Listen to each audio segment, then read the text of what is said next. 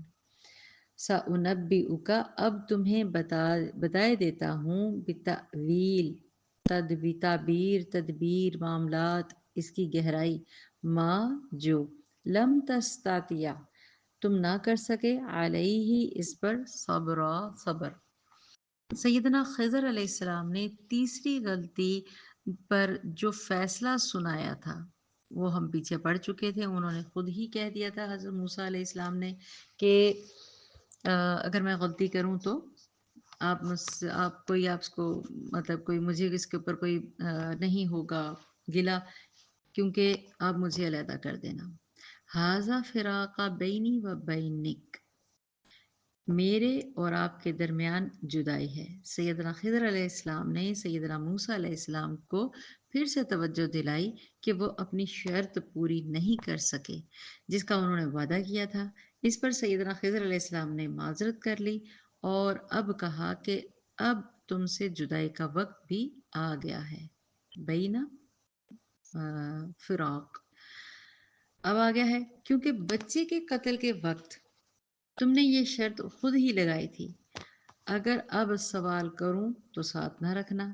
اس شرط کی روح سے اب میں اور آپ ہم آپس میں جدائی رکھتے ہیں. میں آپ کو اب لیکن یہ ہے کہ جو معاملات تھے جن کی وجہ سے میں آپ کے ساتھ بات نہیں کر رہا تھا اور آپ کو کہہ رہا تھا کہ رک جائیں، تو وہ میں تمام آپ کے عرض جو ہیں وہ آپ کو بیان کر دوں گا، جس کے اوپر آپ بالکل بھی صبر نہیں کر سکے. سأنبئک بتأویلی، میں بتلا دوں گا، ما لم تستطیع علیہ صبرا، جن کے بارے میں آپ نے مجھ پر نکیر کی، یعنی کہ مجھ کے اوپر اعتراضات کیے، تو میں وہ سب آپ کو بتا دوں گا. اب ہم اس کے ساتھ نا اگلی آیت کو لازمی پڑھ لیں، کیونکہ یہ میں نے پہلے بھی ذکر کیا تھا، مکالمہ آرائی چونکہ چل رہی ہے تو وہ اس حوالے سے یہ بہترین رہے گا کہ ہم اس بات کو بھی ڈسکس کر لیں. اگلی آیت کو، اما السفینۃ فکانت لمساکین یعملون فی البحر فأردت ان اعیبها وکان وراءہم ملک یأخذ کل سفینۃ غصبا. اما رہی سفینۃ کشتی، فکانت سو وہ تھی، لمساکین غریب لوگوں کی، یعلمون وہ کام کرتے تھے، فی البحر دریا میں، فاردت سو میں نے چاہا، ان یہ کہ، اعیبہا میں اسے عیبدار کر دوں، وکانا وہ تھا، وراءہم ان کے آگے، مالکن ایک بادشاہ، یأخذ وہ پکڑ لیتا تھا، کل سفینۃ ہر کشتی کو، غصبا زبردستی. رہی وہ کشتی تو جو چند مسکینوں کی تھی، وہ سمندر میں کام کرتے تھے. سیدنا خضر علیہ السلام نے کشتی کا تختہ اکھاڑنے کی وجہ بتائی، جس کو سیدنا موسیٰ علیہ السلام نے بظاہر پورا کام سمجھا تھا. اس پر سیدنا خضر علیہ السلام کا وہ جو ان کو ٹوکنا تھا وہ ذکر، کہ وہ اندرونی مصلحت جو سیدنا خضر علیہ السلام کو خود سے نہیں، یاد رکھیں خود سے نہیں، حضرت خضر علیہ السلام کو اللہ نے بتائی تھی، وہ انہوں نے سیدنا موسیٰ علیہ السلام کو بھی بتا دی. انہوں نے کہا جس کشتی کے بارے میں تم نے مجھ سے پوچھا تھا کہ یہ تم نے ظلم کیا، تو میں نے تختے اکھاڑے تھے، کیونکہ وہ چند غریب لوگوں کی کشتی تھی جو اس کے ذریعے اپنا روزی رزق کماتے تھے، مزدوری محنت کرتے تھے، جو سمندر میں کام کرتے تھے. فَأَرَدْتُ أَنْ أَعِيبَهَا تو چنانچہ میں نے ارادہ کیا کہ میں اسے عیبدار کر دوں. یاد رکھیں لفظ میں نے بولا گیا ہے، لیکن یہاں وہ بتا چکے ہیں اللہ کے حکم سے، اسے عیبدار کر دوں. ان کے آگے ایک بادشاہ تھا جو بہت ظالم تھا، وہ ہر صاف ستھری بالکل ٹھیک ٹھاک نئی اچھی بنائی ہوئی بناوٹ والی کشتیوں کو زبردستی مزدوروں سے چھین لیتا تھا، ان کی روزی روٹی چھین لیتا تھا اور خود لے لیتا بغیر کسی اجرت کے، بس چھین لیتا تھا. ظالم بادشاہ تھا اس وقت کا، ہم اتنی ڈیٹیلز میں نہیں جائیں گے. میں نے اسے اس لیے عیبدار کر دیا تھا تاکہ چھوٹے سے نقصان کی وجہ سے، کیونکہ وہ دکھے نا پھٹا تو دوبارہ انہوں نے ٹھیک کر لینا تھا، ملا لوگ تھے اس کو پھر سے ٹھیک کر لیتے، اور اس کے اندر ایک ٹانکا لگ جاتا، وہ عیبدار ہو جاتی تو پھر وہ بادشاہ نہیں لیتا تھا. تو اس ذرا سے نقصان کی وجہ سے وہ بڑے نقصان سے محفوظ ہو جاتے، یعنی ان کی پوری کشتی جو ان کے ہاتھوں سے چلی جاتی، اس کے اندر ایک عیب ڈالنے کی وجہ سے وہ بادشاہ کے ظلم سے بچ جاتے. سیدنا بن جبیر رحمۃ اللہ بیان کرتے ہیں کہ سیدنا عبداللہ بن عباس رضی اللہ تعالیٰ عنہ اس طرح قرات فرمایا کرتے تھے کہ ان کے آگے ایک بادشاہ تھا جو صحیح کشتی غضب کر لیتا تھا. یہ بخاری کی روایت ہے 4725. یعنی اس آیت سے کیا سبق ملتا ہے؟ پہلی آیت ابھی ایک یہ قصہ شروع ہو رہا ہے وضاحت کے حوالے سے کہ سیدنا خضر علیہ السلام نے اللہ کے حکم سے جو مصلحت اللہ نے ان کو بتائی تھی سمجھائی تھی، اس مصلحت کے تحت کیا کیا؟ چھوٹا سا ان کا نقصان کیا، بظاہر دیکھنے میں تو وہ غلط کام تھا، لیکن بڑے نقصان سے اس کو بچا لیا۔ اللہ تعالیٰ کا ہمیں بیچوں کو معاف فرمائے۔ آگے ہم انشاءاللہ 80 اور 81 کی تفسیر کو دیکھیں گے۔ السلام علیکم ورحمۃ اللہ وبرکاتہ۔